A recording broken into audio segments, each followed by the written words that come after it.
thank you both for coming today. So we're going to chat about the Telfer family. So that's your family. So how did the Telfers come to Lambton County? What's the story? Well, would you like me to start, Mom? Yes. John Telfer came from Selkirk, Scotland. He was born in 1799, and he came in the early 1800s. And John is your great? How many greats? 2. Okay, grandfather. He came originally to work for the Hudson's Bay Company, and I don't know for sure, but furs or, and he apparently worked for them for a while, and then decided there was something that he didn't want to do with that, and so he decided to leave.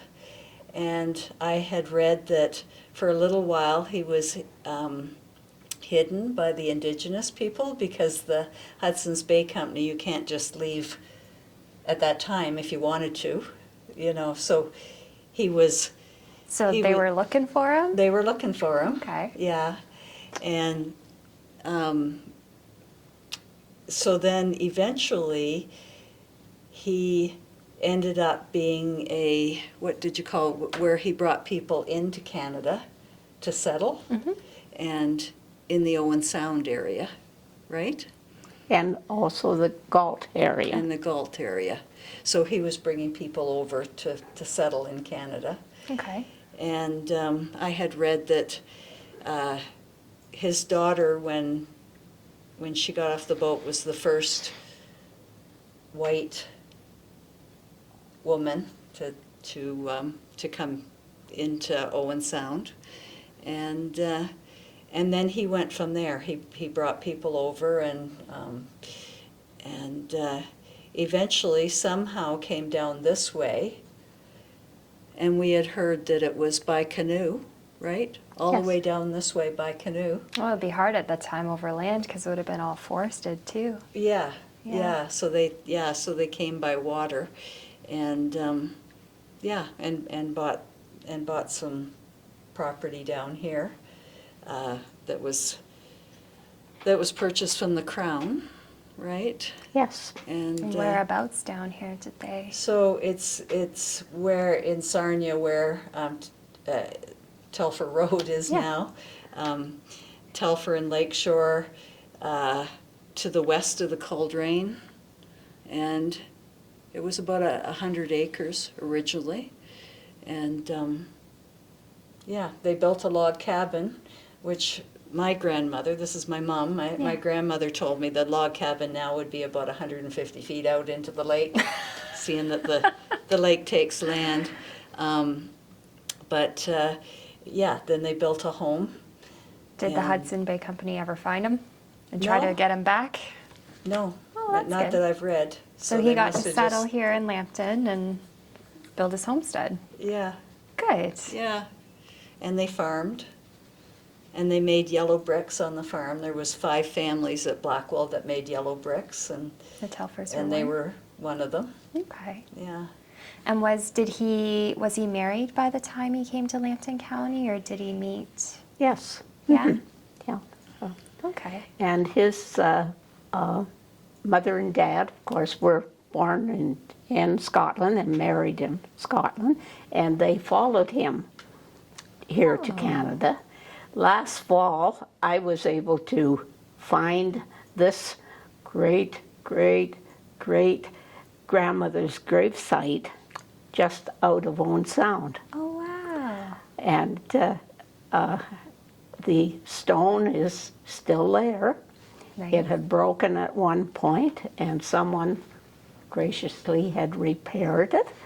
And I was able to stand beside it and decide that this was certainly my great-great-great-grandmother.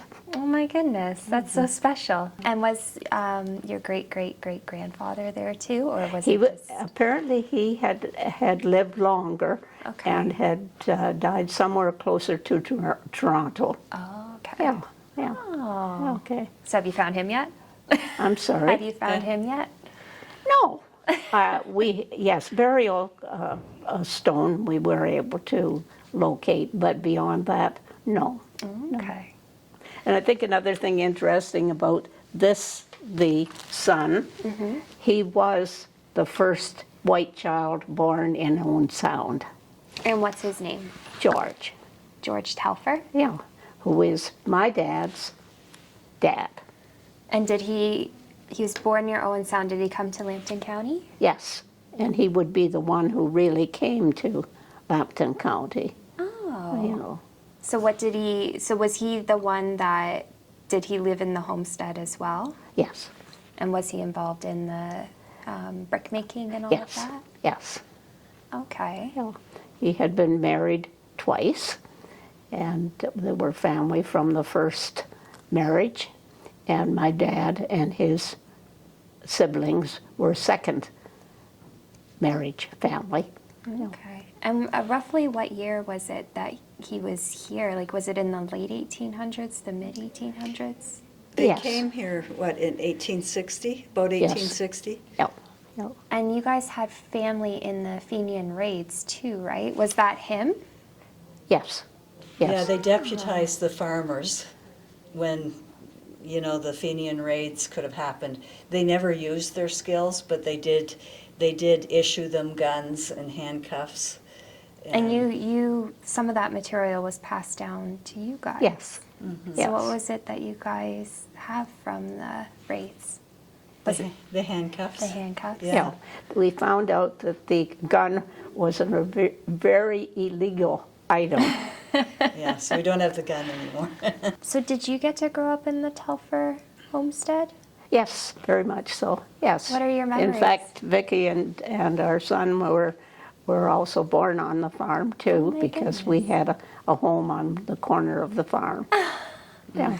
And the farm no longer exists, correct? That's Right. No. quite special. Yeah, sadly it doesn't. As a child, I used to love to go to Grandma's and explore in the old house. And what did the house look like? It had started out as what they called a cottage on the farm. And when they had the brickyard, people that worked for them needed accommodation.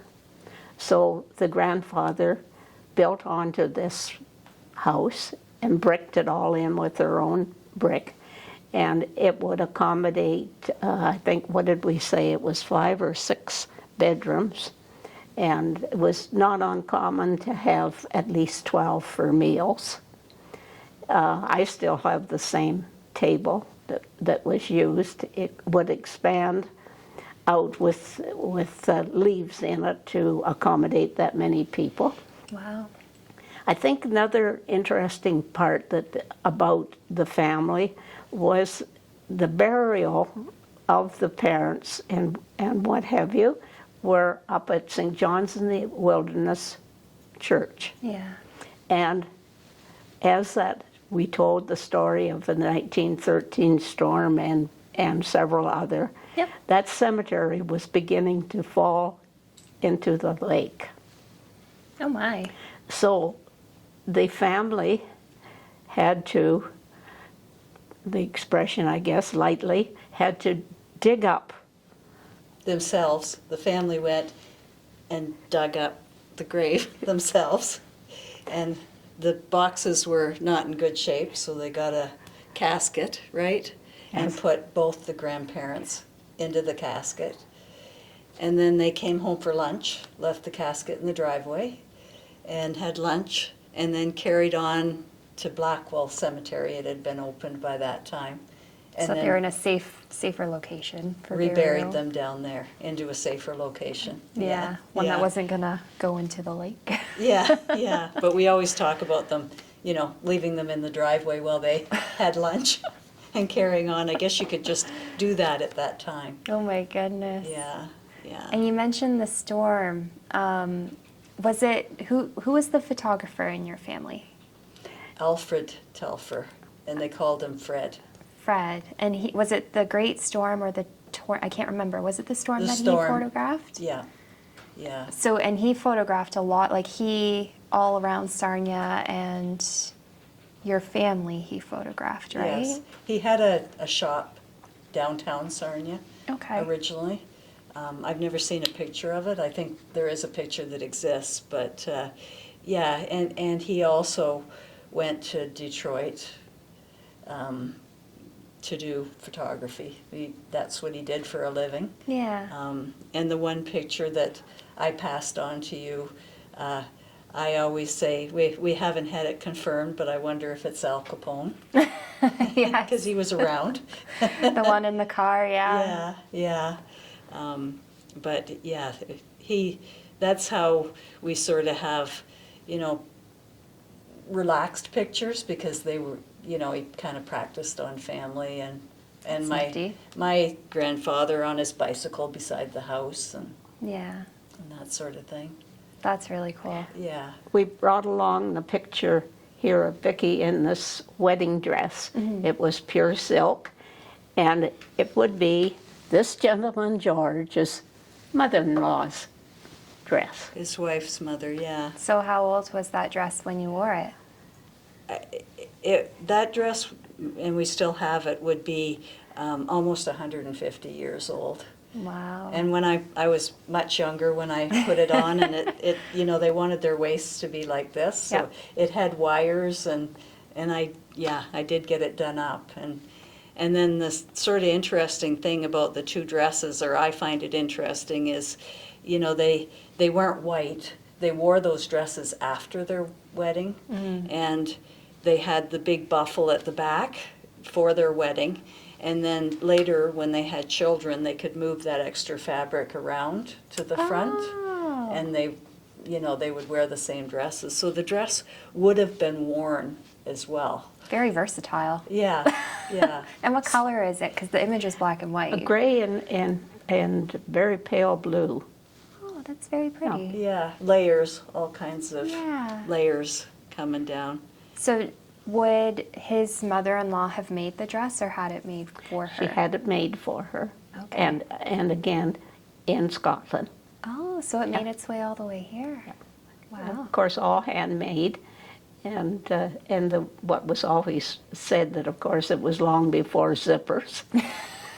So it would just have ties here at the Ties at the and middle, and buttons, this I'm is how assuming. it could be used for the pregnancy. So your family's retained a lot of historical items over the years. Well, and the one picture that I shared with you of them on the porch of the Telfer home with the car Yeah. up in front of it is, you know, sometimes you realize that you have things like where they came from, because when I had the picture of the car blown up, I realized that I have the light off the side of the, you know, what probably Yeah. would have been kerosene, Yep. off the side of the car at home. I thought, oh, well, that's where that light came from. There it is in its prime Yeah. on the car. Yeah. That's yeah. too funny. And Yeah. what's this image? That's a picture of, this is my grandmother, Beatrice, and her sisters. And one of her family, they, for work, went up to northern Michigan and worked in the logging camps. So her father had gone up for employment, and he actually married the boss's daughter, we were told, from the logging camp. And he later became a barn framer, so, you know, we've actually been up to see some of the barns. But he had 4 little girls with his wife, and it's kind of a sad story in that when my grandmother was 14 months old, I yeah, think. really young, he found his wife had passed away. And so he brought the 4 little, you know, here he is, a man trying to work, and 4 young he brought girls. the 4 little girls home to the farm, to the Thompson farm, which is Mike Weir Park Yep. now, for his mother to take care of. And she already had, 9 or 10 10 children. kids, you know. But she took the 4 little girls for a little while. And then when he kind of was organized. He took the 3 older ones, but left the baby with his mother. And that was Beatrice? Yeah, and so she was raised here. Oh, okay. Yeah, so And she's your direct ancestor, yeah, she's my grandmother, your mother. Mom's mother, and so of course Mike Weir Park, or the Thompson farm, was really close to the Telfer farm. Yeah. So somewhere along the line, she met my grandfather, and Well, we said she was on one side of the Coldrain Creek, yeah, and my dad was on the opposite side. yeah. And I kind of joke. I've been working for a number of years now, trying to save the old Coldrain Bridge. Yeah. And I kind of joke, you know, they might not have gotten together if the bridge hadn't have been there. But she was very historically minded because of her, like, that Yes. comes out because she was a poet. Yes. She wrote a lot of That's poetry. where a lot of our history background has come from. And so Beatrice, so she lived pretty much all her life on the Telfer farm. Yes. Yeah. And so she did a video tour of it? Yes. Tell me more about that. Was your friend, wasn't it, that Yes. came? And, Well, it was to a stage in her life where she realized she couldn't stay at the farm any longer.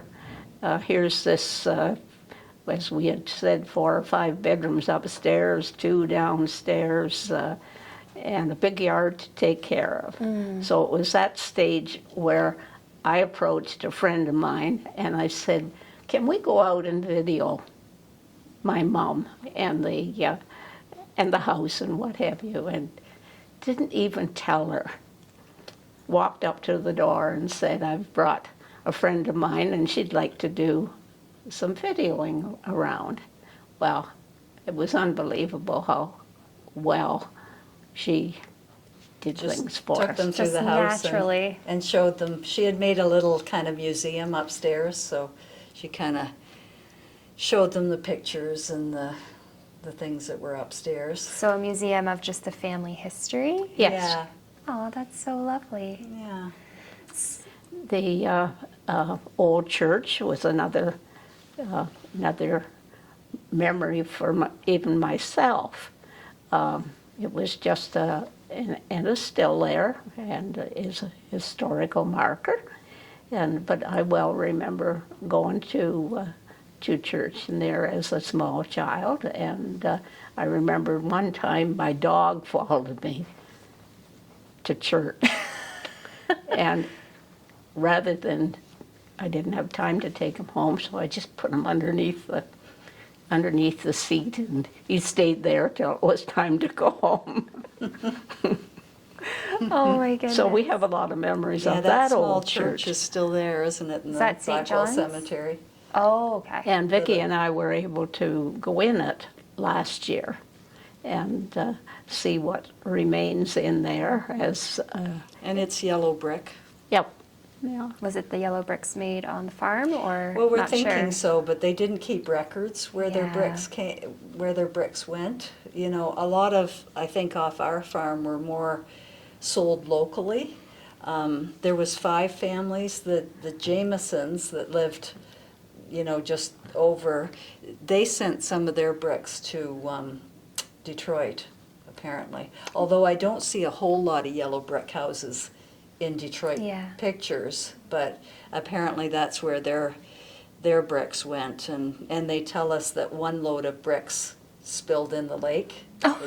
It didn't make it, and when I walk the beach, I pick up bricks, and you know, 100 years, over 100, 125 years later, those bricks, after being in the lake, they're smaller and round like stones, but they're still, They're that still brick is there. still intact, you know. So we can say definitely then there was a load that went into the That water. went into the lake, yeah. Because you're finding the remnants of Yeah, it. yeah. And And- one of the pictures that you have is the dock out from Jameson's at the Coldrain, Okay. out into the lake. Yeah. You know, where they loaded the bricks. Just recently, we were told that at Tobermory, there is a boat sunken, and it's a Sarnia boat, and they said, with a load of brick on it.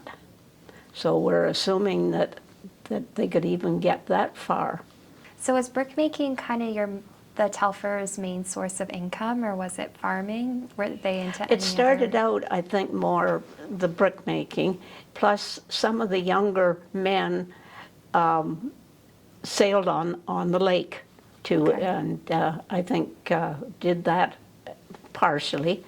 And when they closed the brickyard, it was because cement blocks and that were coming in, that they were using more than the bricks. Plus, they always needed wood for the kilns to cure the bricks, and they Yeah. were getting less of that running out of wood available. to run the kilns. But that is at a stage where they did turn to farming.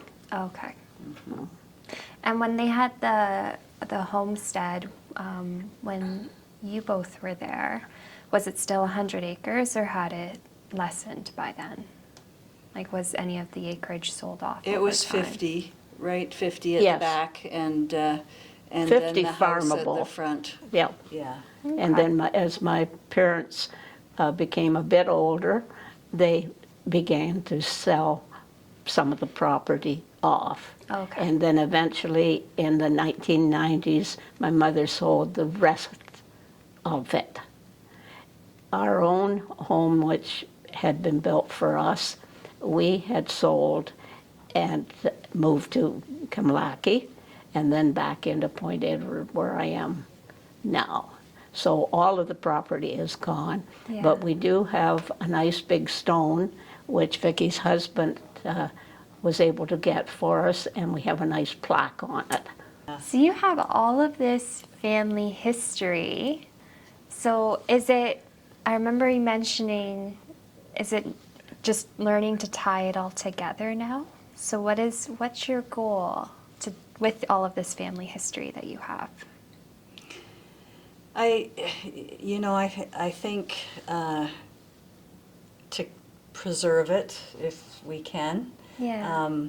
The hard part is you can't keep everything. I have furniture from the farm, and I just label it on the back. And the old rocking chair of the great grandmothers, there's springs underneath them, and I've put some envelopes with information, because I'm sure if I get confused, then the next generation, so where's this going to come from? Where did this come from? Is there anything else that you want to add today? I think that we were lucky in our family in that we had a photographer, that we Yes. that we have pictures, and we have candid pictures.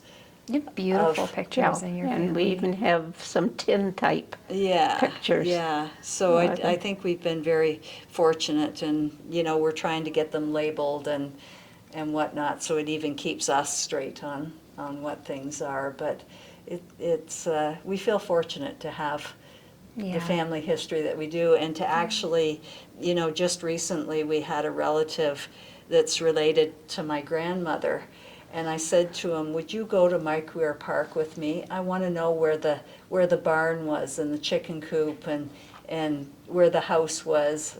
I kind of knew where the house had been. And, he showed us where there was a pond there originally, and where they watered the cattle Yeah. and stuff. It was interesting to stand on the property and try to envision the things that were there. It's special too, and even having been able to stand beside your great grandmother's Yes, grave, it's yes. just such a powerful feeling, because you're with your ancestors and you're either with them or walking where they once walked, right? Mm-hmm. So it's hard to describe that feeling, I think. And my nephew bought a house, and my mom asked him, where it was, and he said, oh, it's on Telfer Road. And she said, did you realize that road's our family? Yeah. So that's kind of fun.